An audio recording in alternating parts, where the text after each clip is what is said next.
తొలిదశ పంచాయతీ ఎన్నికల ఫలితాలు వెల్లడవుతున్నాయి. ఇప్పటివరకు వెలువడిన ఫలితాల్లో కాంగ్రెస్ మద్దతుదారుల పైచేయి సాధించారు. ఫలితాల్లో సగానికి పైగా కాంగ్రెస్ బలపరిచిన అభ్యర్థులు విజయం సాధించారు. రెండో స్థానంలో బీఆర్ఎస్ మద్దతుదారులు గెలుపొందారు. తొలి విడత పంచాయతీ ఎన్నికల సరళికి సంబంధించి ప్రత్యేక చర్చా కార్యక్రమాన్ని ఇప్పుడు చూద్దాం.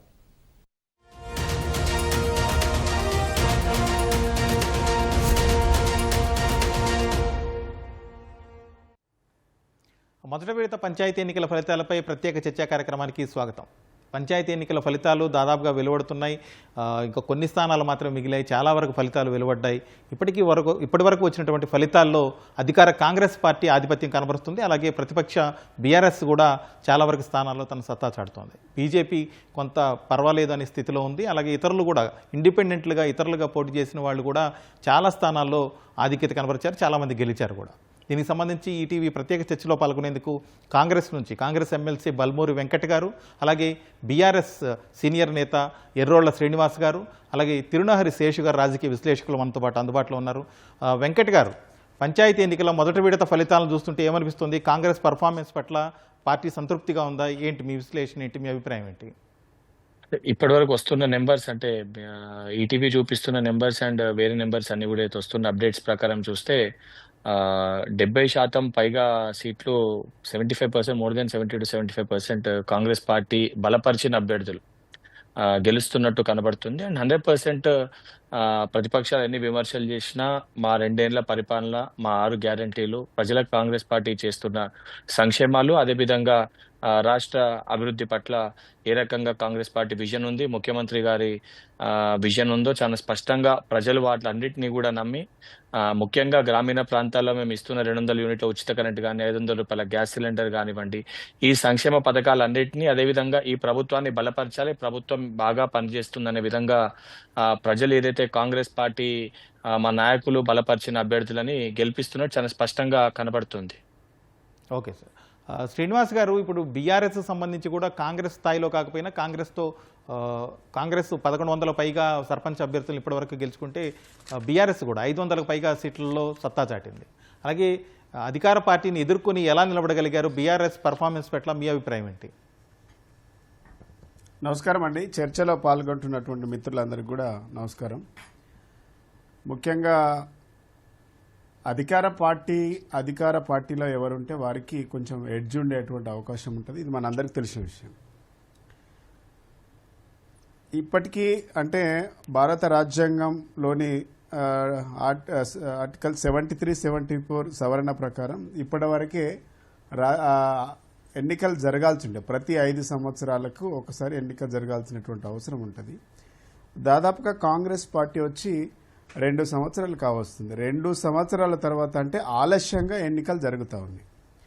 సో ఈ ఎన్నికలు జరుగుతున్నటువంటి సందర్భంలో కూడా బహుశా దేశ చరిత్రలో, మన రాష్ట్ర చరిత్రలో, ఉమ్మడి రాష్ట్రంలో కానివ్వండి, మన రాష్ట్రంలో కానివ్వండి, ముఖ్యమంత్రి గారే స్వయంగా వెళ్ళి ప్రచారం చేసినటువంటి సంఘటనలు ఎక్కడ కూడా మనం చూసి ఉండం, ఎవరు కూడా చేయరు. కానీ ఎన్నికల కోడ్కు విరుద్ధంగా మున్సిపాలిటీల పేరు మీద ముఖ్యమంత్రి గారు విజయోత్సవాల సందర్భంగా మీటింగులు పెట్టి మీరు పంచాయతీ ఎన్నికల్లో ఓటేయాలి, బతుకమ్మ చీరలు కట్టుకొని పోయి ఓటేయాలని స్వయంగా ముఖ్యమంత్రి గారే ప్రకటన చేసినటువంటి మనం సంఘటనలు కూడా చూసినాం. అంటే ఒక పక్కన ముఖ్యమంత్రి గారే ఓటేయమని చెప్పిండు. దీనికి ఇంకోటి ఏంటంటే ఇది పార్టీలకు అతీతంగా జరిగేటువంటి ఎన్నిక. ఏ గుర్తుండదు, ఏ జెండా ఉండదు. ఇది స్వచ్ఛందంగా గ్రామంలో ఉండేటువంటి మంచి వ్యక్తులకు వారి యొక్క క్యారెక్టర్ మీద, లేకుంటే వారి యొక్క చేసే పనుల మీద ఆధారపడి ఎన్నికలు గెలిపించుకునేటువంటి పరిస్థితులు కనబడుతూ ఉంటాయి. కానీ సరే, మళ్ళీ మనము మన పార్టీ నుంచి అభ్యర్థులను బలపరిచేటువంటి కార్యక్రమాలు కూడా ఇండైరెక్ట్గా జరుగుతూ ఉంటాయి. కానీ ముఖ్యమంత్రి గారే ఇందిరమ్మ చీరలు కట్టుకొని వెళ్ళి ఓటేయాలని చెప్పిండ్రు. మరి మా బల్మూరి వెంకట్ గారు ఏం చెప్తున్నారంటే 6 గ్యారంటీలు అమలైపోయినాయి, అన్ని సంక్షేమ పథకాలు అమలు చేసినామని చెప్తా ఉన్నారు. అంటే ఇది నిజంగా 6 గ్యారంటీలల్లో ఎన్ని అమలైనాయి అనేది జనంకు తెలుసు. రైతులకు ఎన్ని వాగ్దానాలు చేసిండ్రు, ప్రజలకు ఎన్ని వాగ్దానాలు చేసిండ్రు, 6 గ్యారంటీలల్లో ఎన్ని గ్యారంటీలు అమలైనాయి, 420 హామీలలో ఎన్ని హామీలు అమలైనవి అనేది చర్చకు పోతే అదొక రకమైనటువంటి చర్చ. నేనేమంటున్నంటే జనరల్గా వీళ్ళు ఎన్ని ఇబ్బందులు పెట్టినా, వీళ్ళు ఎన్ని రకాలుగా కేసులు పెట్టినా, ఎన్ని బెదిరింపులు చేసినా, నిన్న తుంగతుర్తి సూర్యాపేట జిల్లా తుంగతుర్తి నియోజకవర్గంలో ఏకంగా ఒక వ్యక్తి పైన దాడి చేసి వ్యక్తినే అసలు చంపినటువంటి పరిస్థితులు కనబడతా ఉన్నాయి. అంటే ఈ రాష్ట్రంలో పూర్తిగా అన్ని రకాల ఒక పరిపాలన క్షీణించడమే కాకుండా పూర్తిగా ఇక్కడ ఉన్నటువంటి అధికారుల వైఫల్యము, ఇక్కడ హోంశాఖ లేకపోవడం వల్ల అన్ని రకాలుగా సమస్యలు ఇక్కడ వచ్చి అసలు లా అండ్ ఆర్డర్ కంట్రోల్ తప్పి ఇలా ఎవరు చంపుతున్నారు, ఎక్కడ చంపుతున్నారు అంటే ఇంత విచక్షణ రహితంగా ఈ పరిపాలన జరుగుతుందనడానికి చాలా ఉదాహరణలు కనబడతా ఉన్నాయి. అయినా కూడా ఇవన్నీ తట్టుకొని మేము వాళ్ళకు 1000-1100 వస్తే మాకు 500 చిల్లర ఈ రోజుకి ఈ నిమిషానికి కనబడుతుంది. 4000 చిల్లర మనకు పంచాయతీ ఎన్నికలు జరుగుతుంటే ఇప్పటి వరకు మనకు వచ్చినటువంటి రిపోర్టు ప్రకారం, మీ టీవీ ద్వారా చూస్తున్నటువంటి ప్రకారం 500 చిల్లర పంచాయతీల్లో బీఆర్ఎస్ గెలిచినట్టుగా కనబడతా ఉంది. అంటే ఇంత మీరు ఇబ్బందులు పెట్టినా, ఇన్ని రకాలుగా కేసులు పెట్టినా, ఒక పక్కన హత్యలు చేయిస్తున్నా కూడా ప్రజలు అనేది బీఆర్ఎస్ పార్టీకి పట్టం కడుతున్న దానికి మీ అధికారంలో ఉన్నటువంటి వైఫల్యాలు అనేక రకాలుగా కనబడుతుందని ఒక నిలువెత్తు నిదర్శనం. అయినా కూడా 75% వచ్చినా 85% వచ్చినా గతంలో మేము 32 జడ్పీ చైర్మన్లు గెలిచినాం. దాదాపుగా 85% స్థానిక సంస్థల ఎన్నికల్లో గెలిచినాం. ఇప్పుడు ఇవన్నీ గెలిచినా మీరు ఆనాడు 5% కూడా రాలేదు కాంగ్రెస్ పార్టీ, అయినా అధికారంలోకి వచ్చింది కదా. సో వీటికి ఓవరాల్గా నేను ఏం చెప్పదలుచుకున్నా అంటే ఈ గెలుపు ఓటముల కంటే కూడా ప్రజలకిచ్చినటువంటి వాగ్దానాల మీద పూర్తిగా కాంగ్రెస్ పార్టీ సంక్షేమ పథకాలు, అదేవిధంగా 6 గ్యారంటీలు, అదేవిధంగా 420 హామీలు అమలు చేయడంలో పూర్తిగా విఫలమైంది. ఇది వ్యక్తిగతంగా జరుగుతున్నటువంటి వ్యక్తుల మీద ఆధారపడ్డటువంటి ఎన్నికలు మాత్రమే. ఆ కోణంలో చూడాలి. అది ప్రభుత్వానికి అడ్వాంటేజ్ ఉంటుందని కూడా నేను చెప్తున్నాను. వెంకట గారు మీరేదో చెప్పబోతున్నారు. ప్రసాద్ గారు వారు నా పేరు కోట్ చేశారు కాబట్టి, ముఖ్యమంత్రి గారు వెళ్ళి ఓటేయమని చెప్పడము, ఓటుని వినియోగించుకొని సరైన వ్యక్తిని గ్రామంలో గెలిపించుకోమని చెప్పడం అనేది స్థానంలో ఉన్నతమైన స్థానంలోనే. ఇప్పుడు నేను ఎమ్మెల్సీగా కానీ, వారు గతంలో చైర్మన్ గా పనిచేసిన వారు కానీ అందరు కూడా చెప్పాల్సిన బాధ్యత మనందరిపైన ఉంటది, ఓటు హక్కుని వినియోగించుకోమని. రెండోది, వారు మాట్లాడుతుంటూనే ఒకవైపు బీఆర్ఎస్ ఇబ్బందులు పెట్టిన బీఆర్ఎస్ అభ్యర్థులు గెలిచిర్రు అని చెప్పుకుంటూ వారు దాంట్లోనే కాంట్రడిక్టరీ స్టేట్మెంట్స్ రెండు మాట్లాడుతుండ్రు. బీఆర్ఎస్ ఇన్ని గెలిచింది, కాంగ్రెస్ ఇన్ని గెలిచింది, వాళ్ళ వ్యక్తిగత ఇమేజ్ తోటి గెలిచిన సందర్భాలు ఉంటాయని వారే మాట్లాడుతుండ్రు. అండ్ చాలా క్లియర్ కట్ గా, చాలా స్పష్టంగా ప్రజలు తీర్పిచ్చే ముందు ప్రజలు ఎవరు ఎన్ని చెప్పినా, ఎన్ని మాటలు చెప్పినా ప్రజలు పరిపాలనని దృష్టిలో పెట్టుకొని బలపరిచిన అభ్యర్థులకు ఓట్లేస్తారు. ప్రజలు మీరో మనమో ఏదో చెప్పి ప్రజల్ని మనం ప్రలోభాలకు గురి చేసి ఏదో చేసి మనం ఓట్లు వేయించుకోలేం. ప్రజలు 100% ఎవరిని గెలిపిస్తే బాగుంటది, ఏ ప్రభుత్వంలో ఉన్నవారినా లేకపోతే ఎవరు బలపరిచిన అభ్యర్థిని గెలిపించాలి, అవన్నిటినీ ప్రజలు పరిపాలనని దృష్టిలో పెట్టుకొని గెలిపిస్తారు. దానితో పాటు ముఖ్యంగా బీసీలని అత్యధిక స్థానంలో ఈ రోజు బీసీ అభ్యర్థులని కాంగ్రెస్ పార్టీ బలపరిచింది. అండ్ ఏదైతే బీఆర్ఎస్ పార్టీ బీసీల పట్ల తీసుకున్న స్టాండ్ కానీ, భారతీయ జనతా పార్టీ వ్యవహరించే తీరు ప్రజలు వీటన్నిటినీ గమనించారు. అండ్ మా గ్యారంటీలు, సంక్షేమ పథకాలు ఏ రకంగా ప్రజలకి చేరుతున్నాయి అనే దానికి 100% కాంగ్రెస్ పార్టీ బలపరిచినప్పుడు, ఇప్పుడు వాళ్ళు బలపరిచింది 400 పైన 500 సీట్లు మాకు వచ్చినాయని వాళ్ళు ఎట్లయితే క్లెయిమ్ చేసుకుంటారు, at the same time Congress party అక్కడ ఉన్న స్థానిక నాయకులు బలపరిచిన అభ్యర్థులను గెలిచినప్పుడు ఇది వ్యక్తిగత ఇమేజ్ కి సంబంధించి ఎన్నికలు ఉన్నప్పటికీ కూడా పోటీ చేసిన అభ్యర్థి బరిలో వెళ్ళినప్పుడు నేను కాంగ్రెస్ పార్టీ బలపరిచిన అభ్యర్థిని లేదా బీఆర్ఎస్ పార్టీ బలపరిచిన అభ్యర్థిని, బీజేపీ పార్టీ బలపరిచిన అభ్యర్థిని అన్నప్పుడు 100% that will also make an impact ఈ ఎలక్షన్ లో. వ్యక్తిగతంగా 50% ఉంటే పార్టీని దృష్టిలో పెట్టుకొని కూడా, అంటే ఈ రోజు పొలిటికల్ అంటే గతంలో 10 ఏళ్ల క్రితము ఓన్లీ ఇండివిజువల్ గా ఇండిపెండెన్స్ అత్యధికంగా గెలుస్తుండే. గతంలో మనం 10 ఏళ్ల క్రితం ఏ రోజు కూడా ఈ రకంగా డిస్కషన్ ఉండకపోతుండే. పంచాయతీ ఎన్నికల సమయంలో ఈ పార్టీ వాళ్ళు ఎంతమంది గెలిచిరు, ఈ పార్టీ వాళ్ళు ఎంతమంది గెలిచిరు అనేది. బీఆర్ఎస్ తెలంగాణ రాష్ట్రం ఏర్పడ్డాక ఈ సంస్కృతి సాంప్రదాయాల్ని ప్రారంభించిందే బీఆర్ఎస్ పార్టీ. ఈ రోజు వాళ్ళు ఏదైతే చేసిరో దాని తర్వాత ఈ రోజు అదే రకంగా వాళ్ళు చేసిన దాన్ని ఏదైతే వారు క్లెయిమ్ చేసుకొని వారికి ఇప్పుడు కూడా గుర్తుందా మేము ఎన్ని గెలిచినామో అని, అదే రకంగా ఈ రోజు కాంగ్రెస్ పార్టీ బలపరిచిన ఆ పరిస్థితి ఏర్పడ్డది కాబట్టి ఈ రోజు మనం డిబేట్ పెట్టుకుంటున్నాం. ఓకే. సో 100% పరిపాలన దృష్టిలో పెట్టుకొని ప్రజలు, స్థానికంగా ఉన్న గ్రామీణ ప్రాంత ప్రజలు అన్నిటినీ దృష్టిలో పెట్టుకొని ఓట్లు వేస్తారు. అది జూబ్లీ హిల్స్ బై ఎలక్షన్ సరే కానివ్వండి, సార్, ఓకే. సర్పంచ్ ఎలక్షన్స్ కానివ్వండి, రేపు పొద్దున లోకల్ బాడీ ఎలక్షన్స్ కానివ్వండి. యా శేషు గారు, ఇప్పుడు 5 ఏళ్లకు ప్రసాద్ ఒకసారి గారు. పంచాయతీ ఎన్నికలు వస్తున్నాయి పోతున్నాయి, కొంతమంది గెలుస్తున్నారు ఓడిపోతున్నారు, కానీ స్థానిక సంస్థలు మాత్రం బలోపేతం కావడం లేదు, పంచాయతీలకి తగిన నిధులు ఇవ్వడం లేదు అనే విమర్శలు ఎప్పటి నుంచో ఉన్నాయి, ఇప్పటికీ కొనసాగుతున్నాయి. ఈ పరిస్థితి మారాలంటే ఏం చేయాలంటారు? తెలంగాణ రాష్ట్రము ఏర్పాటైన తర్వాత ఇది రెండోసారి గ్రామ పంచాయతీ ఎన్నికలు జరుగుతున్నాయి. మొట్టమొదట 2019లో గ్రామ పంచాయతీ ఎన్నికలు జరిగాయి. దరిదాపు 12,751 గ్రామ పంచాయతీలకు జరిగితే ఇప్పుడు రెండోసారి జరుగుతున్నటువంటి ఎన్నికల్లో 12,000 దరిదాపు 723 గ్రామ పంచాయతీలకి ఎన్నికలు జరుగుతున్నాయి. అయితే ఈ గ్రామ పంచాయతీలు అనేవి మన గ్రామ స్వరాజ్యానికి పట్టుగొమ్మలు అని చెప్తాం. ముందు గ్రామాల స్థాయిలోనే మంచి నాయకత్వాన్ని ఎన్నుకుంటే గ్రామాలు బలోపేతం చెందితే రాష్ట్రము, దేశం కూడా అభివృద్ధి చెందుతుందని చెప్తున్నాం. మనకి 2011 స్టాటిస్టిక్స్ ప్రకారం అయితే మనకి తెలంగాణలో 61% గ్రామీణ ప్రాంతాల్లోనే ఉంటారు జనాభా. కాబట్టి ముందు గ్రామీణ నాయకత్వాన్ని, గ్రామీణ వ్యవస్థని బలోపేతం చేయాల్సినటువంటి అవసరం ఉంది. మరి అది బలోపేతం చేయాలి అంటే మంచి నాయకత్వాన్ని గ్రామీణ ప్రాంతాల్లో ఎన్నుకోవాలి. ముఖ్యంగా మన దేశంలో ఏ ఎన్నికైనా పార్టీ పరంగా జరుగుతుంది. బట్ ఇక్కడికి వచ్చేసరికి గ్రామ పంచాయతీ ఎన్నికలకు వచ్చేసరికి నాన్ పార్టీ బేస్ మీద జరుగుతాయి, అంటే పార్టీ రహితంగా ఎన్నికలు జరుగుతాయి. కాబట్టి ఇక్కడ మంచి వ్యక్తులను ఎన్నుకోవాలనేటటువంటి ఒక స్ఫూర్తి ఉంటుంది. కానీ వాళ్ళు ఏమైపోయింది అని అంటే పార్టీల జోక్యం ఎక్కువైపోయింది. గ్రామీణ ప్రాంతాల్లో పంచాయతీ ఎన్నికల్లో పార్టీలే అభ్యర్థులు నిలబెడుతున్నాయి. గుర్తులు ఉండకపోయినప్పటికీ కూడా వాళ్ళ పార్టీ ఫ్రీ సింబల్స్, వాళ్ళ పార్టీ రిజర్వ్డ్ సింబల్స్ లేకపోయినా ఫ్రీ సింబల్స్ ఉంటాయి. కాబట్టి పార్టీ ప్రమేయం ఎక్కువైపోయినటువంటి సందర్భంలో గ్రామాల ప్రాంతాల్లో కూడా ఇప్పుడు రాజకీయం పెద్ద ఎత్తున మారిపోయింది. ఇవాళ మనం చూస్తున్నాం, గ్రామ ఎన్నికల్లో కూడా ఓటుకి 1000 నుండి 5,000 రూపాయలు ఓటుకు డబ్బులు ఇచ్చి ఎన్నికల ఫలితాలను, ప్రజాస్వామ్యాన్ని ఎలా కూనీ చేస్తున్నారనేటటువంటి విషయం మనకు వార్తలు వస్తున్నాయి. ఇది ఒక అంశం. అయితే ఎప్పటి నుంచో గ్రామీణ వ్యవస్థలో గ్రామ పంచాయతీ ప్రెసిడెంట్లు వాళ్ళు అడుగుతున్నది ఏంటి అనంటే, మేము గ్రామీణ స్వపరిపాలన అందించాలి అంటే, ఆదర్శ గ్రామ పాలన అందించాలి అంటే మాకు నిధులు కావాలి, విధులు కావాలి, అధికారాలు కావాలని అడుగుతున్నారు. కానీ ఇక్కడ చాలా పెద్ద మనం ఒక చర్చ ఏంటంటే, చాలా సందర్భాల్లో రాష్ట్రంలో ఏ పార్టీ అధికారంలో ఉన్నప్పటికీ కూడా మన ముఖ్యంగా తెలుగు రాష్ట్రాల్లో, మన తెలంగాణ రాష్ట్రంలో ఈ గ్రామ పంచాయతీలకు నిధులు ఇచ్చేటటువంటి విషయంలో కానీ, విధులు ఇచ్చేటటువంటి విషయంలో కానీ, అధికారాలు ఇచ్చేటటువంటి విషయంలో కానీ ఏ పార్టీ ముందుకు రావట్లేదు అనేటటువంటి విషయాన్ని మనం గమనించాలి. మీకు ఒక ఎక్స్పెరిమెంట్ చెప్తానండి.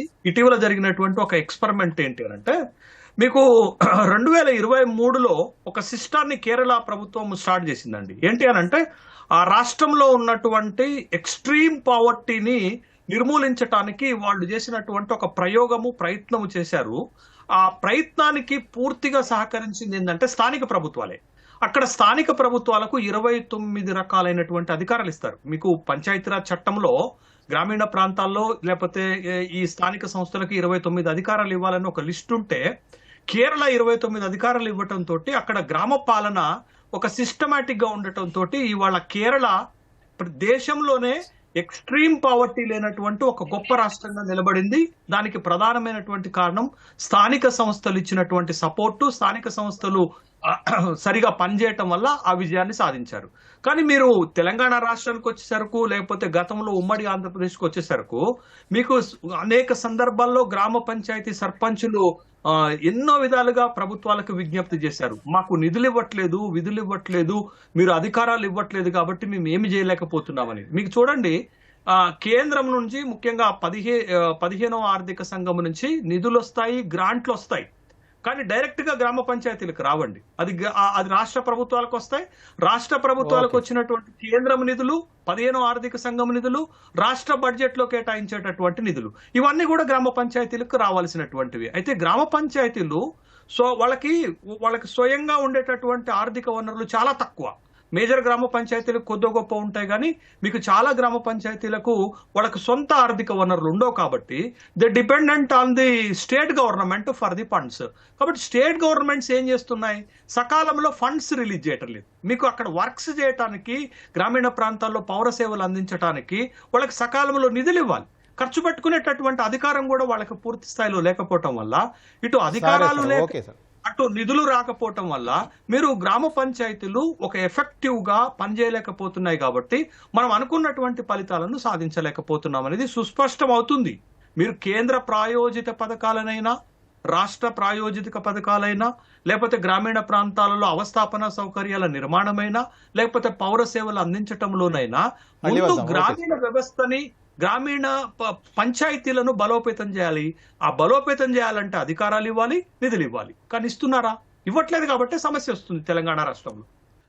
కాసం వెంకటేశ్వర్లు బీజేపీ రాష్ట్ర ఉపాధ్యక్షులు కూడా మనతో పాటు చర్చలో పాల్గొంటున్నారు. వెంకటేశ్వర్లు గారు, ఈ పంచాయతీ ఎన్నికల మొదటి విడత ఫలితాల్లో బీజేపీ వస్తున్నటువంటి సీట్లు కావచ్చు, లేకపోతే ఓవరాల్గా రిజల్ట్స్ మీద మీ అభిప్రాయం ఏంటి, మీ విశ్లేషణ ఏంటి?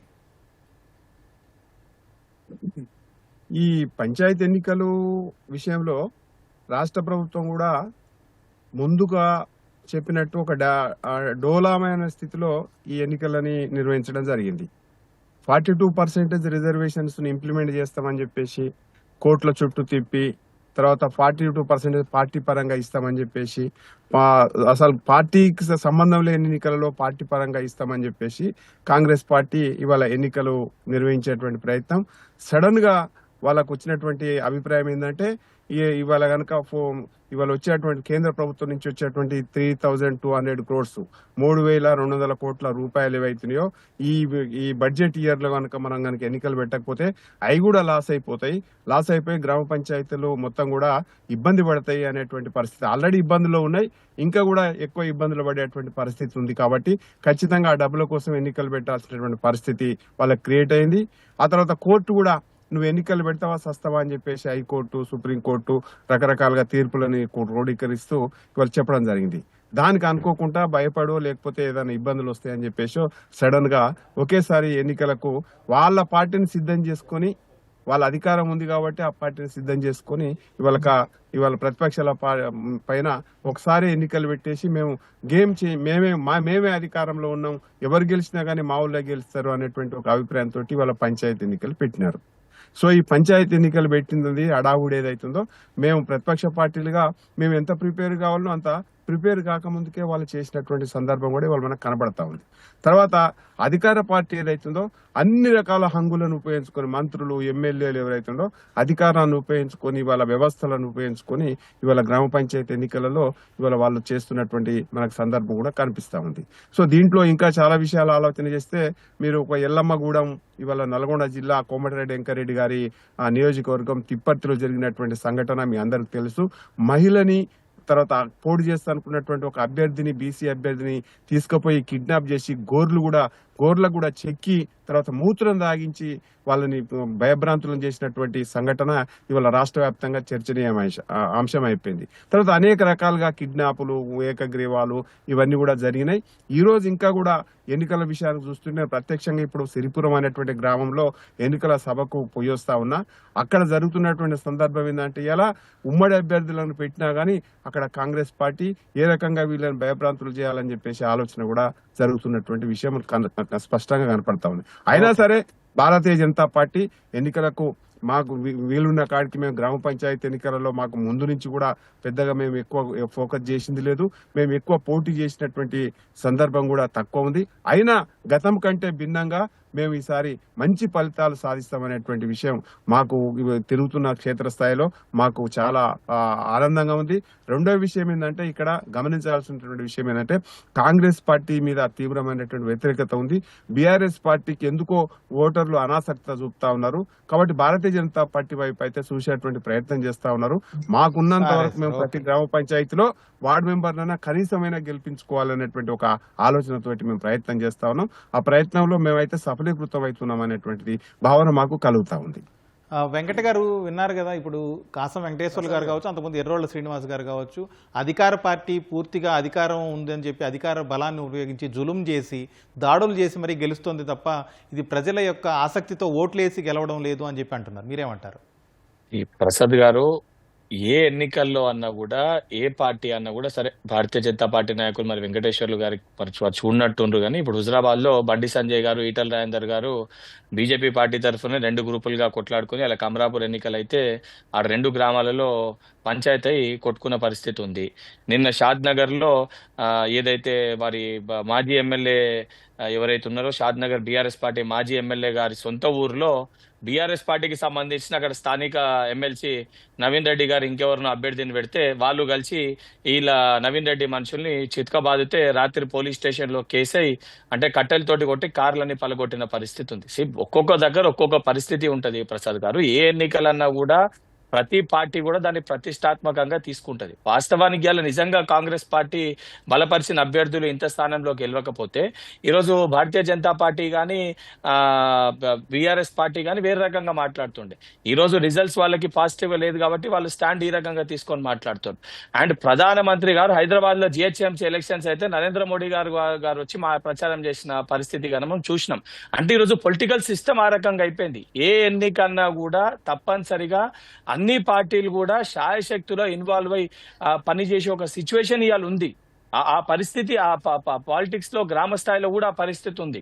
గుర్తులు లేకపోయినప్పటికీ కూడా పార్టీ పరంగా వాళ్ళు నాయకుల దగ్గరకు వచ్చి ముగ్గురు ఉంటే ముగ్గురు ఆ పార్టీలో ఒకళ్ళు ఉంటే కాదని చెప్పి ఒకళ్ళు నిలబెట్టి సింబల్ అది లేకపోయినా వాళ్ళు కట్టే బ్యానర్, బీజేపీ పార్టీ అయితే orange colour banner, Congress party అయితే 3 రంగుల బ్యాక్గ్రౌండ్ బ్యానర్, బీఆర్ఎస్ పార్టీ అయితే పింక్ బ్యానర్ కట్టుకొని ఆ పరిస్థితులు ఉన్నాయి. సో ఆ సిచ్యువేషన్స్ అన్నిటినీ దృష్టిలో పెట్టుకొని అండ్ ప్రచారానికి వెళ్ళినప్పుడు కూడా మేము ఇయ్యని గ్యారంటీల్ని అక్కడ బీఆర్ఎస్ పార్టీ తరఫున నిలబడ్డ అభ్యర్థి దాన్ని ప్రచారం చేస్తున్నారు, మేము ఇచ్చిన గ్యారంటీల్ని కాంగ్రెస్ పార్టీ ప్రచారం చేస్తుంది, కేంద్రానికి వెళ్ళి ఇచ్చే నిధుల్ని భారతీయ జనతా పార్టీ బలపరిచిన అభ్యర్థి వాళ్ళు ప్రచారం చేస్తారు. సో ప్రజలు వీటన్నిటినీ దృష్టిలో పెట్టుకొని అన్నిటినీ గమనించి ఎవరికి ఓటేస్తే బాగుంటుందని అన్నిటినీ ఆలోచించి అటు వ్యక్తిగతంగా person candidature at the same time A party అభ్యర్థిని బలపరిచింది అన్నిటినీ దృష్టిలో పెట్టుకొని ప్రజలు ఓట్లేసే పరిస్థితి ఉంది. కాబట్టి ఈ రోజు చర్చలో సర్పంచ్ ఎన్నికల గురించి మొదటి విడత ఎన్నికలు కాగానే రిజల్ట్స్ పైన ఈటీవీలో మనం అందరం కూడా కూర్చొని దానిపైన రిజల్ట్స్ పైన మనం విశ్లేషించి చర్చలో పాల్గొంటున్నాం. Okay sir. శ్రీనివాస్ గారు, బీఆర్ఎస్ అధికారంలో ఉన్నప్పుడు ఇంతకంటే ఎక్కువ జులుం చేసింది. అప్పుడు ఇంకా ఎక్కువగా ప్రతిపక్ష అభ్యర్థుల్ని కనీసం పోటీ కూడా చేయనీయకుండా పెత్తనం చేశారు. ఇప్పుడే స్వేచ్ఛగా ఎన్నికలు జరిగాయని చెప్పి కాంగ్రెస్ అభిప్రాయం. మీరేమంటారు? ఇది చాలా హాస్యాస్పదం. స్వేచ్ఛగా ఎన్నికలు జరిగితే నల్గొండ జిల్లా నుంచి ఒక మహిళ నా భర్తను కిడ్నాప్ చేసిండ్రు, 2 రోజుల నుంచి ఫోన్ స్విచ్ ఆఫ్ ఉంది, మూత్రం కూడా తాగించారట అని ఏడ్చినటువంటి వీడియో బయటకు వచ్చింది, పేపర్లో వచ్చింది, మనం చూసుకోవాలి. ఒక మంత్రి ప్రోద్బలంతో అనుచరులు నా భర్తను కిడ్నాప్ చేసి ఎక్కడున్నారో తెలియదు, నా భర్త జాడ చెప్పాలనేసి ఆమె పోలీస్ స్టేషన్లో వెంబడి తిరిగితే కూడా పోలీసులు కూడా దాన్ని కనీసం ఎవరు కూడా స్పందించాలి, అది పేపర్లో వచ్చింది. నిన్ననేమో సూర్యాపేట జిల్లా మునుగోడు కాన్స్టిట్యున్సీలో ఏకంగా ఒక వ్యక్తినే, మల్లయ్య అనేటువంటి వ్యక్తినే చంపేసిండ్రు. ఇది ప్రజాస్వామ్యయుతంగా శాంతియుతంగా ఎన్నికలు జరుగుతుందని ఎట్లా అనుకోవాలి? వీళ్ళు మేనిఫెస్టోలనేమో మొదటి పేజీలో ఏం పెట్టిరు, అభయహస్తం కింద మేనిఫెస్టోలో ఏం పెట్టి ప్రజాస్వామ్య హక్కులను కాపాడుతాం, నిరసన తెలిపే హక్కులను కాపాడుతాం, ప్రజాపాలన అందిస్తాం, సోనియమ్మ 6 గ్యారంటీలు ఇస్తే నేను 7వ గ్యారంటీ కింద ప్రజాస్వామ్య పరిపాలన అందిస్తామని చెప్పిండు. ఈ రోజు రాష్ట్రంలో ప్రజాస్వామ్యం ఉందా? ప్రజాస్వామ్య పాలన, శ్రీనివాస్ గారు, ప్రజాస్వామ్యాన్ని కూలీ చేసిండ్రు కదా. స్వేచ్ఛ. హలో శ్రీనివాస్ గారు, అంటే ఇంతకుముందు వెంకట గారు మాట్లాడితే ఏమన్నారంటే షాద్ నగర్ ఎగ్జాంపుల్ చెప్పారు, అలాగే హుజూరాబాద్. నేను అక్కడికి వస్తున్నా ప్రసాద్ గారు, నేను అక్కడికి వస్తున్నా. పార్టీల మధ్య ఇంటర్నల్ గా ఉన్నటువంటి క్లాషెస్ తప్ప అవి కాంగ్రెస్ కాదు, తప్పు ఆయా పార్టీలోనే 2 గ్రూపులు గొడవ అంటున్నారు. నేనేమంటున్నా, నల్లగొండ జిల్లాలో ఇందాక కాసమన్న చెప్పినటువంటి ఒక మహిళ భర్త, నా భర్తను మూత్రం తాగిచ్చిండ్రు, ఇది ఏం ఎన్నిక, మాకు ఏం జీవితం ఇది, నా భర్త మూత్రం తాగిస్తుండ అన్నాక ఈ జీవితం ఎందుకు, ఈ బతికేందుకు అని ఆమె వీడియోకి వచ్చి మాట్లాడింది. అదెవరి ప్రోద్బలం అండి? నేను మాట్లాడినాక మాట్లాడి. అయితే ఇది కేవలము ఇక్కడ షాద్ నగర్ అదేవిధంగా హుజురాబాదు 2 అంశాలను చూపించి ఈ రాష్ట్రంలో శాంతి భద్రతలు పూర్తిగా వైఫల్యమైంది. రాజకీయ కక్షలు పెరగడానికి కారణం కాంగ్రెస్ పార్టీ కదా. ప్రజాస్వామ్య పాలన అందిస్తామని చెప్పింది కాంగ్రెస్ పార్టీ కదా. ఈ రాష్ట్రంలో ప్రజాస్వామ్యం ఉందా, స్వేచ్ఛ ఉందా, నిరసన తెలిపేటువంటి హక్కు ఉన్నదా, ఎక్కడన్నా కనబడుతున్నదా? అరెస్టులు, అక్రమాలు, నిర్బంధాలు, నిరసనలు తెప్పితే జైల్లో పెట్టుడు, ఇంతకు మించి ఏమన్నా ఉందా? ఈ ఈ 24 నెలల్లో అసలు ఈ రాష్ట్రంలో హోంశాఖ ఉందా, పనిచేస్తుందా లేదా అనేది కూడా మనకు క్లారిటీగా అర్థమైంది. నడి రోడ్డు మీద హత్యలు జరుగుతున్నాయి, మాలభంగాలు పెరిగిపోయినాయి. ఇలా 2 ఇష్యూలను చూపించి ఇలా మీ వల్లనే ఈ సంఘటనలు జరిగినాయంటే వాటికి వైఫల్యాల కారణం ఈ ప్రభుత్వం. ఎవరమైనా సరే, ఏ పార్టీ అయినా సరే, అక్కడ గొడవ జరుగుతుందంటే మీరు మీరు అక్కడ ఉండి చేయించాల్సినటువంటి బాధ్యత ప్రభుత్వానికి లేదా? ఎందుకు చేస్తే లేదు అంటే పూర్తిగా ప్రభుత్వం ఫెయిల్ అయిందని చెప్పాలి కదా, ప్రభుత్వం వైఫల్యాలని చెప్పాలి కదా. ప్రభుత్వాన్ని, ఈ ప్రభుత్వం యొక్క అధికారాన్ని అడ్డం పెట్టుకొని జూబ్లీహిల్స్ లో గెలిచిండ్రు, అదేవిధంగా దొంగోట్ల వేయించుకొని జూబ్లీహిల్స్ లో గెలిచిండ్రు. ఇలా ఎన్నికల్లో అందరినీ కూడా ఇలా బెదిరించి అక్రమంగా కేసులు పెట్టి ఒకరి మీద ఒకరికి దాడులు చేపిస్తూ ఇలా ఏంటి గ్రామ పంచాయతీ ఎన్నికల్లో గెలవడానికి ప్రయత్నం చేస్తూ ఉన్నారు. ఇది అధికారాన్ని అడ్డం పెట్టి గెలవడం తప్ప ఇది ప్రజాస్వామ్యయుతంగా ఎన్నిక జరిగింది, స్వేచ్ఛాయుత వాతావరణంలో ఎన్నికలు జరిగి స్వచ్ఛందంగా ఓటేసి గెలిపించారు అన్నది అది భ్రమ మాత్రమే. కేవలం ప్రజలను భయాంకాంతులకు గురి చేసి ఎన్నికలు జరుపుతున్నారు అన్న సంగతి మనం గుర్తుపెట్టుకోవాలి. ఇలా వెంకట్ గారు మాట్లాడుతూ ముఖ్యమంత్రి గారు ఓటేయమని చెప్పిండు బాధ్యతాయుతంగా, ఓటేయమని చెప్పడం నేను చెప్పనివ్వండి, ఓటేయమని చెప్పడము ఓకే, కానీ ఇందిరమ్మ చీర కట్టుకొని ఓటేయమని చెప్పడము ఎలక్షన్ కోడ్ కిందకి రాదు. వెంకట్ గారు ఒక్క నిమిషం వస్తున్నాను. శ్రీనివాస్ గారు మళ్ళీ వెంకట్ గారి స్పందన తెలుసుకున్న తర్వాత మళ్ళీ వద్దాం.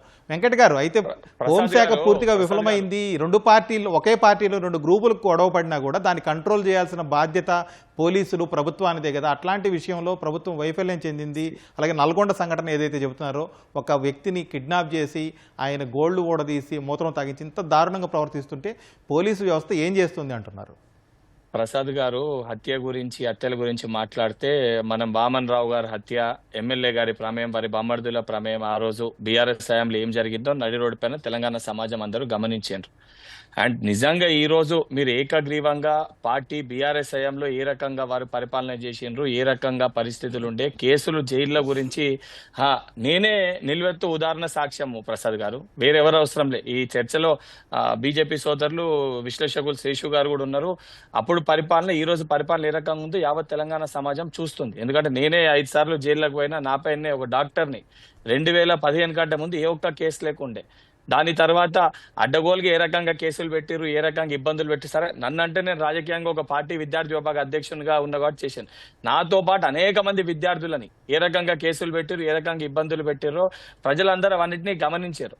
అండ్ ఈ రోజు ఎక్కడ తప్పు జరిగినా కూడా ప్రతి చోట కూడా పోలీస్ శాఖ తన పని తాను చేసి సంబంధించిన దానిపైన కేసులు దాఖలు చేసింది, విచారణ కూడా చేస్తుంది.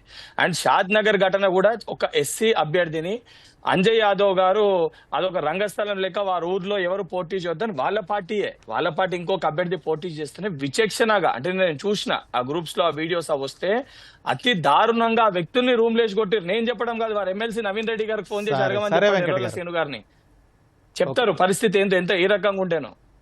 రాత్రి ఆ పరిస్థితి, ఆ వీడియో చూసినాక ఏ పార్టీలు ఉన్నా కూడా ఆ వీడియో రాగానే ఇమీడియట్ గా బాధ్యతతో నేను సంబంధించిన డీసీపీ గారికి చేసి అదేముందో ఆ పిల్లలు మరి ఏ పార్టీ ఇండిపెండెంట్ చేసినా కూడా, ఎవరు చేసినా కూడా అటువంటి వాటిని చేయండి అని చెప్పి, అంటే జస్ట్ సోషల్ మీడియాలో చూసినప్పుడు అవుట్ ఆఫ్ కన్సర్న్ కాల్ చేస్తున్నామండి.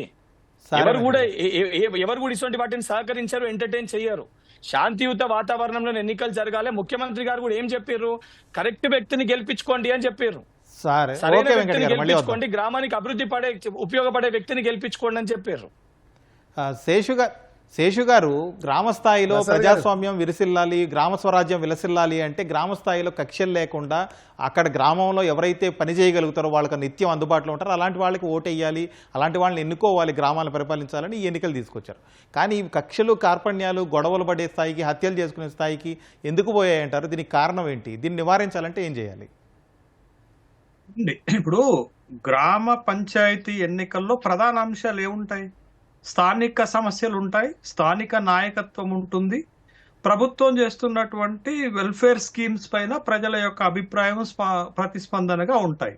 కానీ పార్టీ రహితంగా జరగాల్సినటువంటి ఎన్నికల్లో పార్టీల ప్రమేయం ఎప్పుడైతే వస్తుందో అది పొలిసైజ్ అవుతుంది, రాజకీయం అవుతుంది. రాజకీయం ఎప్పుడైతే అవుతుందో గ్రామీణ ప్రాంతాల్లో కక్షలు మొదలవుతాయి.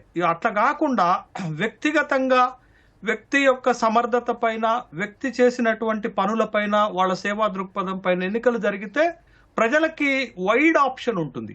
వైడ్ ఆప్షన్ కాకుండా ఇవాళ ఏం జరిగిపోయింది, మొత్తము సాధారణ ఎన్నికల ప్రక్రియ ఎట్లా ఉందో ఇవాళ గ్రామీణ ప్రాంతాల్లో గ్రామ పంచాయతీ ఎన్నికల ప్రక్రియ అట్లా మార్చి పడేశారు. మీకు నేను 2 ఉదాహరణలు చెప్తాను. ఇవాళ మొన్న జరిగినట్టు కామారెడ్డి జిల్లాలో బిక్కునూరు అనేటటువంటి గ్రామంలో ఒక గ్రామ పంచాయతీకి పోటీ చేస్తున్న సర్పంచ్ ఒక బోర్డు పెట్టిండు. ఏమని పెట్టిండు, మేము డబ్బులు ఇచ్చి మీ ఓట్లను కొనలేము, మీకు మందు దాపించలేము, కాబట్టి నేను ఈ పనులు చేస్తాను, నాకు ఓటేయండి అని ఒక బోర్డు పెట్టారు. దీనికి ఇంకా వేరే గ్రామాల్లో కనుక మనం చూస్తే కొంతమంది ఈ ఇప్పుడు జరుగుతున్నటువంటి ఈ పొలిసైజింగ్ వ్యవస్థ మీద విరక్తి పుట్టినటువంటి వాళ్ళు ఏం చేశారంటే, మా ఓట్లు అమ్మటానికి సిద్ధంగా లేవు, మేము ఓట్లను అమ్మము అని. తర్వాత ఇంకో కొన్ని గ్రామాల్లో మా గ్రామాలకు ఈ సమస్యలు ఉన్నాయి, ఈ సమస్యలను ప్రభుత్వం పరిష్కారం చేయలేదు కాబట్టి మేము గ్రామ పంచాయతీ ఓట్లను బహిష్కరిస్తున్నామని చెప్పారు. ఇంకో కొన్ని గ్రామాల్లో ఏం చెప్పారు, మేము ఈ సమస్యలు ఉన్నాయి, ఈ సమస్యలు పరిష్కారం చేసినటువంటి వాళ్ళకే ఓట్లు వేస్తామని చెప్పారు. ఇవి ఒక కేసెసే, మనం చూసేటటువంటి ఒక ఎక్సెప్షనల్ కేసెస్ మాత్రమే. కానీ మెజారిటీ గ్రామాల్లో 12,723 గ్రామ పంచాయతీలు ఎన్నికలు జరుగుతుంటే మెజారిటీలో గ్రామ పంచాయతీల్లో ఇవాళ సాధారణ ఎన్నికలను తలపించే విధంగా మందు పోస్తున్నారు, మాంసం ఇస్తున్నారు, డబ్బులు ఇస్తున్నారు, ప్రలోభాలు పెడుతున్నారు, తాయిలాలు ఇస్తున్నారు. అంటే మొత్తం రాజకీయ వాతావరణంగా మార్చేస్తే ఇది that leads to the conflicts in the rural areas. అంటే ఒక గ్రామాల్లో కక్షలు పెరిగిపోయి లేకపోతే గ్రామాల్లో ఈ రాజకీయ వ్యవస్థగా మారిపోయేటటువంటి అవకాశం ఉంటుంది. కాబట్టి ఇట్లాంటి ఎన్నికలనన్నా పార్టీ ప్రమేయం లేకుండా, పార్టీలు జోక్యం చేసుకోకుండా ఓ మంచి వ్యక్తులను గ్రామాల్లో ఎన్నిక చేసుకుంటే ఆ గ్రామాలు బాగుపడతాయనేటటువంటి ఒక కాన్సెప్ట్ ఉంది. మీకు 2 ఉదాహరణలు చెప్తానండి. గతంలో జరిగినటువంటి 2 ఉదాహరణలు.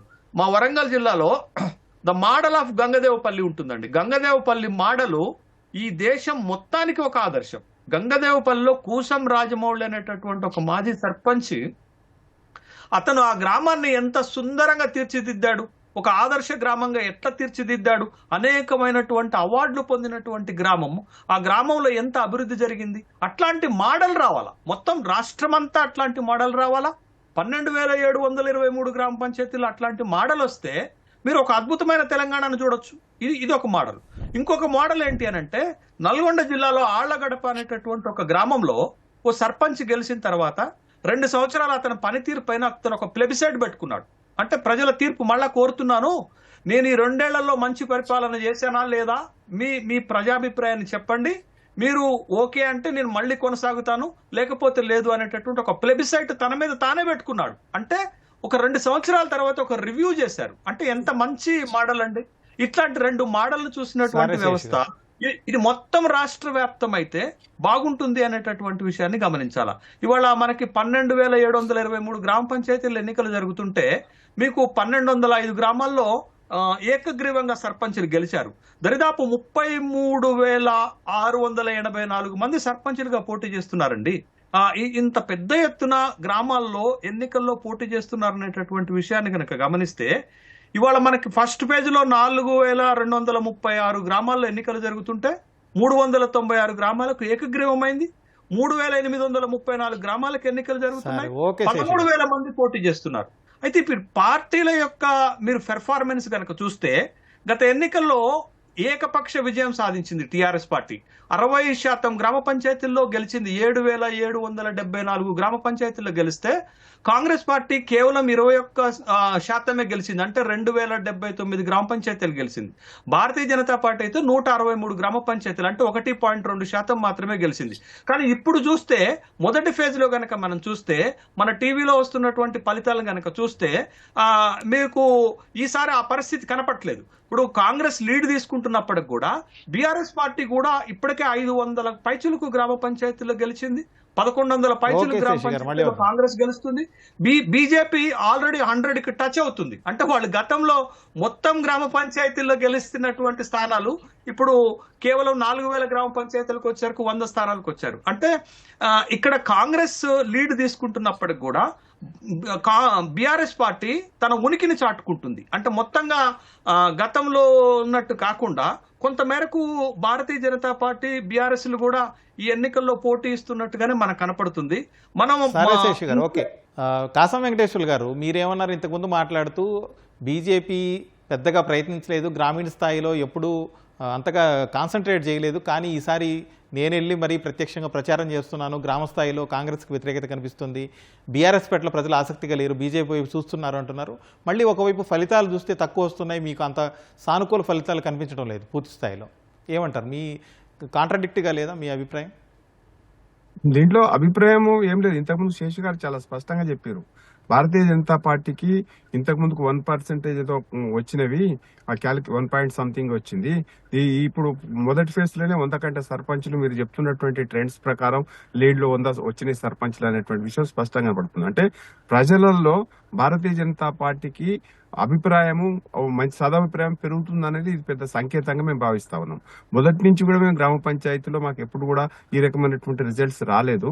ఇವರು వస్తున్నటువంటి విషయం చాలా సంతోషమైనటువంటి విషయం. అయితే దీంట్లో ఇక్కడ ఒక విషయం ఆలోచన చేయాల్సిన అవసరం ఉంది. నేను ముందు నుంచి అదే చెప్తా ఉన్నా. మాకు కనుక ఇంతకుముందు శేషి గారు చెప్పినట్టు ఎన్నికలు ఏవైతున్నాయో పార్టీ పరంగా కాకుండా మంచి వ్యక్తిని పెట్టాలనేటువంటి ఒక అభిప్రాయం కనుక ప్రతిపక్షం కాకుండా పాలక పక్షానికి ఉన్నట్లయితే ఇది సత్ఫలితాలను ఇస్తుంది. కానీ అట్లా కాకుండా మొన్న ఒక ఉదాహరణ చెప్తా మీకు. శేషి గారు చెప్పినటువంటి విషయాలు చాలా స్పష్టంగా చెప్పిండ్రు అనాలిసిస్ చేసుకుంటూ. మన నల్గొండ జిల్లాలో తిరుగుతున్న ఇప్పుడు గ్రామ పంచాయతీ ఎన్నికలకు సంబంధించినటువంటి విషయంలో ఒక ఎమ్మెల్యే చెప్పినటువంటి మాట మీకు గుర్తు చేస్తాయి. ఇక్కడ ఎంత రెచ్చగొట్టుడు అంటే కార్యకర్తల్ని వాళ్ళ నాయకులని, నీకు టికెట్ ఇచ్చాను, నీకు అభ్యర్థిగా నిలబెట్టాను, గెలిచి నువ్వు దండేసుకుని వస్తే మరొక దండ వేస్తా, నువ్వు ఓడిపోయి వస్తే చచ్చిపోయింది అనుకుని దండేస్తాను అన్నాడండి. ఇంతకంటే దౌర్భాగ్యం ఎక్కడ ఉండదు. అంటే ఆ రకమైనటువంటి ప్రవర్తనతోటి ఇవాళ పాలక పక్షం ఎన్నికలు నడిపిస్తా ఉంది. కాబట్టి ఇవాళ మనకు రిజల్ట్ ఏదైతుందో ఇవాళ ఆ రకంగానే ఉంటుంది. రెండవ విషయం ఏం చెప్తున్నంటే, మేము ఎక్కడైతే ఉన్నాయో కార్యకర్తలు నష్టపోకండి, ఖర్చు పెట్టుకోకండి, అప్పులపాలు కాకండి, ఆత్మహత్యలు చేసుకోకండి, ఈ ఎన్నికలు ఏవైతున్నాయో అనేటువంటి విషయం స్పష్టంగా మేము కార్యకర్తలకు చెప్పినాం. ఆ రకమైనటువంటి ప్రయత్నం చేస్తా ఉన్నాము. కాబట్టి ఇంతకుముందు వెంకట్ గారు ఒక విషయం చెప్పారండి.